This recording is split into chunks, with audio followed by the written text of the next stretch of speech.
Kun sagantaa BBC Afaan Oromooti. Nu waliin tura.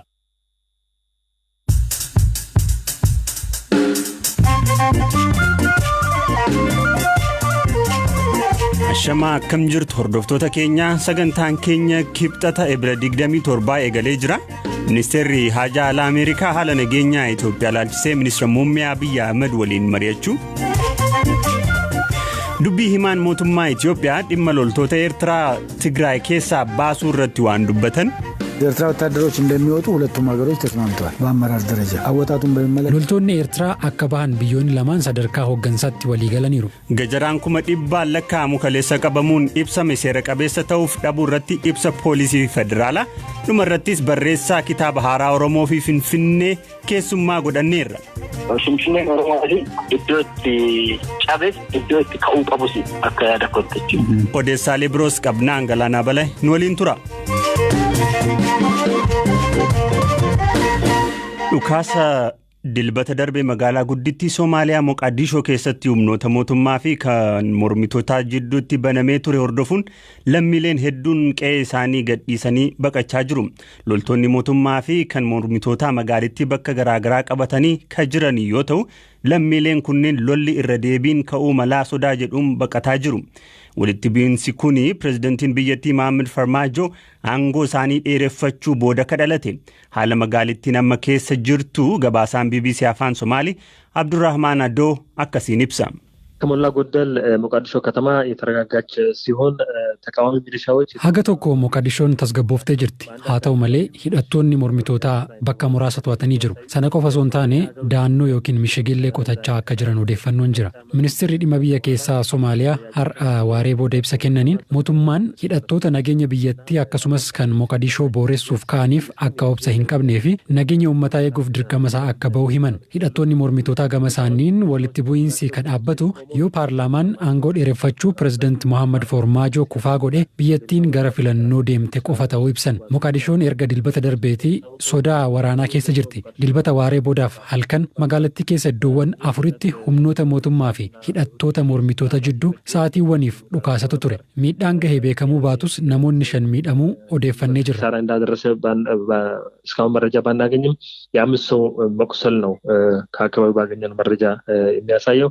Naannoleen biyyattii 5 aangoo dheereffachuu pirezidaant Mohaammed Farmaajo mormuun ibsa kabaasan yoo ta'u, ibsi naannolee kanaa ministeera muummee biyyattii Mohaammed Hussein Roobleen deeggarsa argateeraa jedha waahilli keenya Abdurrahmaan. አሁን ከመሸሞ ጠቅላይ ሚኒስትር ጽሕፈት ቤት መግለጫ አውጥቷል በአገሪቷ ሁኔታ galgala kana waajjirri ministeera muummee ibsa baaseen taateewwan guyyoota muraasa darban Moqaadishoo keessatti ta'an balaaleffateera. Ejjennoo mootummoonni 5 haala yeroo irratti baasanis deeggareera. Ejjennoon kun filannoon akkaataa sagantaa qabameen akka godhamu kan gaafatu. Akkaatuma waliigaltee fulbaana keessa mallattaa'een filannoon akka gaggeeffamuu fi paartileen hundi filannoof akka of qopheessan ministeerri muummee kahiman. Qaamoleen nageenyaa dirqama heera mootummaan itti kenname akka bahatan hidhattoonni mormitootaas haalota walitti bu'iinsa hin malle uuman irraa akka of qusatan gaafataniiru. Ibsi kuni mootummaan ejjennoo duraan qabu laaffisuu isaa fi jaarsummaan jaarsolii biyyaaf qaamoleen walabataan gaggeessaa jiran haga tokko bu'aa buusaa jiraachuu ka agarsiisudha. በተወሰነ መልኩ ውጤት እያሳየ እንደሆነ ነው ይህ መግለጫ የሚያሳየው።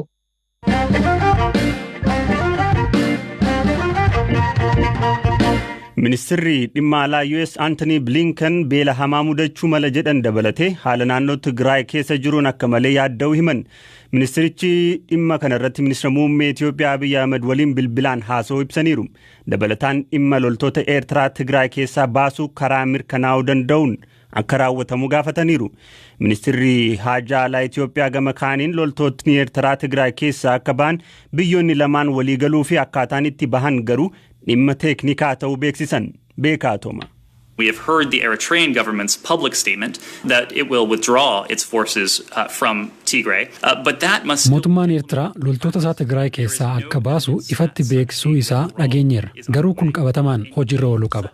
Loltoonni bahaa jiraachuu ragaan agarsiisu hin jiru. Loltoonni Eertiraa hatattamaan karaa mirkanaa'uu danda'uun Tigraay keessaa bahuu qabu. Dabalataan humnoonni naannoo Amaaraas Tigraay keessaa akka bahan waamicha dhiyeessaas jirra. Kun lolli hatattamaan akka dhaabatu lammiileen eegumsaa akka argatanii fi deeggarsi namoomaa danqaa malee akka qaqqabu gochuuf murteessaadha jedhan dubbi himaan ministeera Haajaa Alaa Ameerikaa Ned Price. Qondaalli kun kan akka jedhan ministeerri haajaa alaa Ameerikaa Anthony Blinken dhimma Tigraay irratti bilbilaan ministeera muummee Abiy Ahmed dubbisuu ilaalchise ibsa gaazexeessitootaaf kennaniin. Anthony Blinken guyyaa kaleessaa ministeera muummee Abiy Ahmediif bilbilanii yaaddoo jabaa qaban ibsuu fi fuula Tiwiitarii isaanii irratti himaniiru. Dhimmi isaan yaaddeesse rakkoon naannoo Tigraay keessa jiru hammaachuu isaa ta'uu himan. Naannicha keessatti beelli uumamuu malaa sodaa jedhu qabaachuus ibsan. Gama kaaniin muddamni saboota jidduutti uumamaa jirus yaaddeessaadha jechuun barreessaniiru. Qaamoleen marti lola dhaabuun barbaachisaa ta'us ministeera muummee Abiy waliin dubbadheera jedhan hangaan kun. Ministeerri haajaa alaa Ameerikaa ibsa hoogganoonni lamaan bilbilaan mari'achuu booda baaseen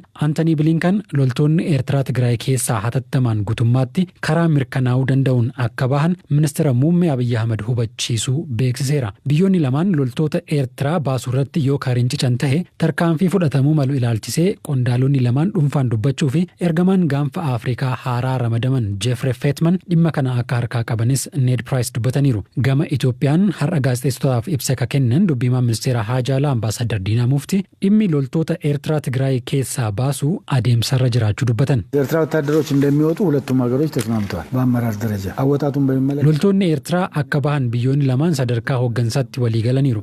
Akkamitti bahu kan jedhu dhimma teeknikaati. Dhimma waraanaatis akkamitti bahu meeqatu bahaa karaa kan bahu kan jedhu ammoo bahuun isaanii akkamitti mirkanaa'a ka jedhullee dhimma teeknika waan ta'eef achumatti dhiisuu wayyaa jedhan ambaasadar Diinaan.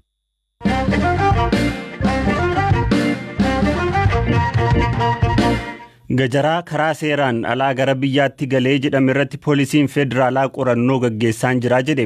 Ministeerri galiiwwanii gajaraan 186,086 ol seeraan ala biyya galee qabamuu guyyaa kaleessaa ibsee ture.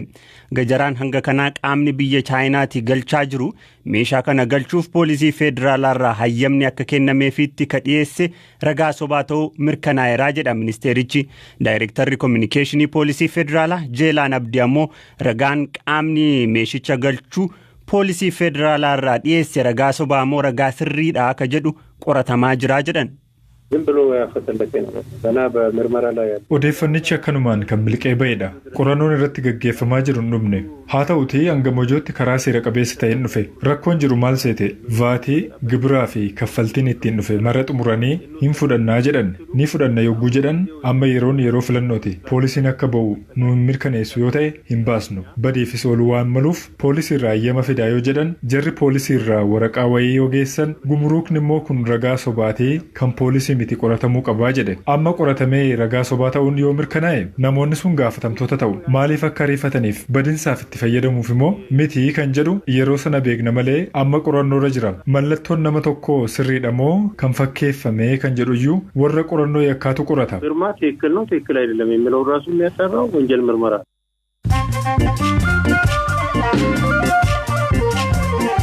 Dhaggeeffattoota amma immoo odeessaalee gaggabaaboo muraasa. Dhaabbati mirga dhala namaaf falmu Human Rights Watch Israa'el sanyii fi bifaan adda qooduun Araboota irratti gocha bara apartaayidii raawwataa jirti jedhe. Human Rights Watch akka jedhutti aangawoonni Israa'el lafa humnaan qabatanii qubsuma isaanii godhatan kan yeroo ammaa Jerusalem ba'aa jedhamuun beekamu keessatti namoota Araba ta'an adda foyuun dararaa jiru. Aangawoonni mootummaa Israa'el ammoo kun himannaa sobaa fi akkanumaan uumamee qindaa'edha jetti. Gaazexeessitoonni Speen lama Burkina Faso keessatti ajjeefamuu ministeerri muummee Speen Pedro Sanchez beeksisan.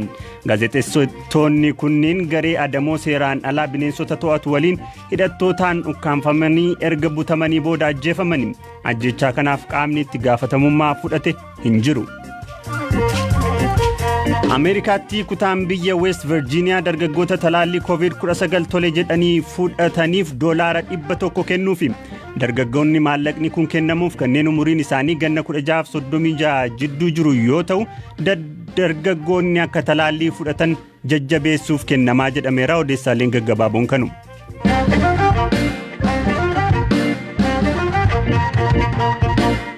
Birrii biliyoona 6.7 ol ta'uu addi bilisa baasaa uummata Tigraay akka yakka ittiin hin hojjennee fi karaa seeraan alaa hin miliqsine ittisuun danda'ameera jedhe abbaan alangaa waliigalaa federaalaa Itoophiyaa.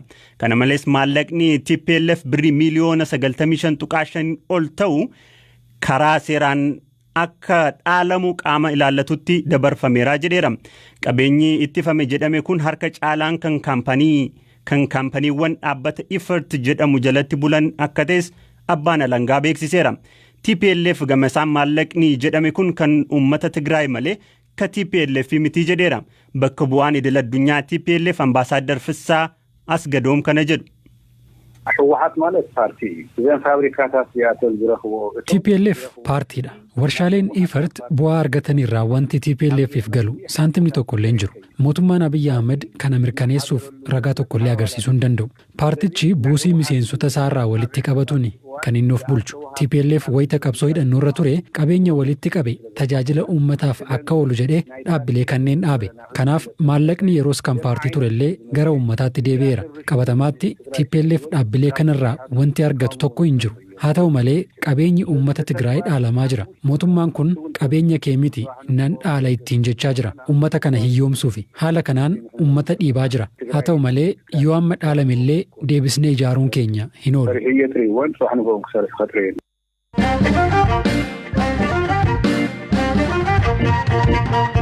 Kaxumuraan sanbata xiqqaa darbee kitaabni mata duree Oromoo fi Finfinnee jedhu Darajjee Baahiruutiin barraa'ee Finfinnee hoteela Skylight'tti eebbifameera.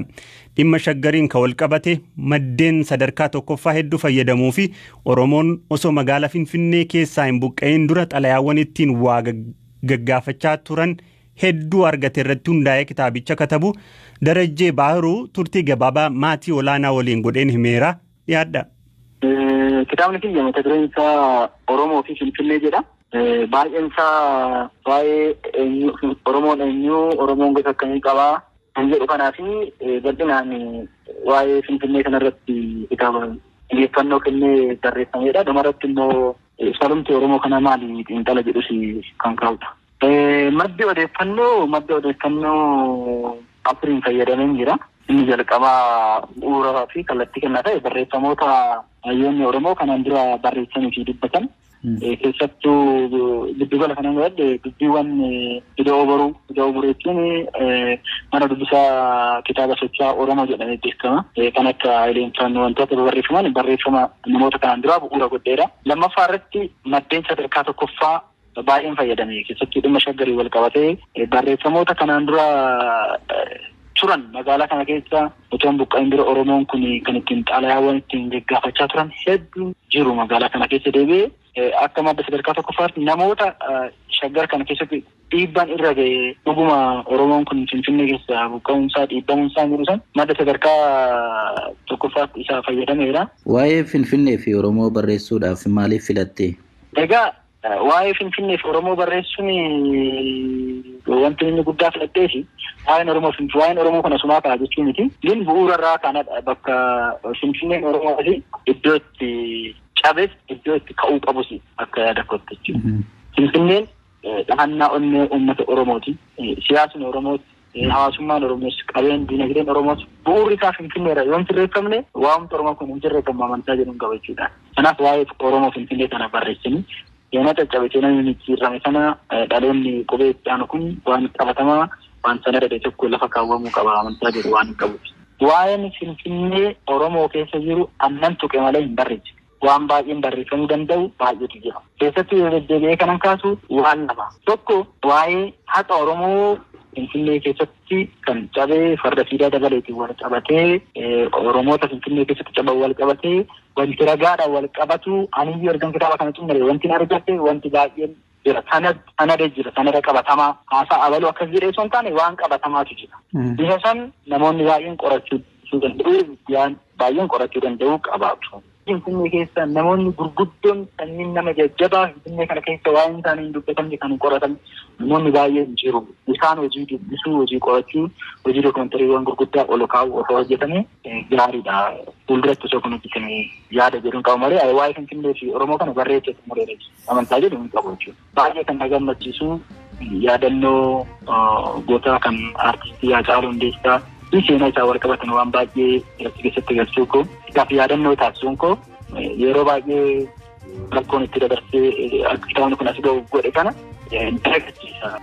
Dhaggeeffattoota keenya qophiinarraaf jennee qopheessine asumarratti xumuramaa waan nu hordoftaniif hedduu galatoomaa kan isinii dhiyeesse Galaanaa Balaa akka qopheessa Beekaa Toomaati horaa bulaa deebana.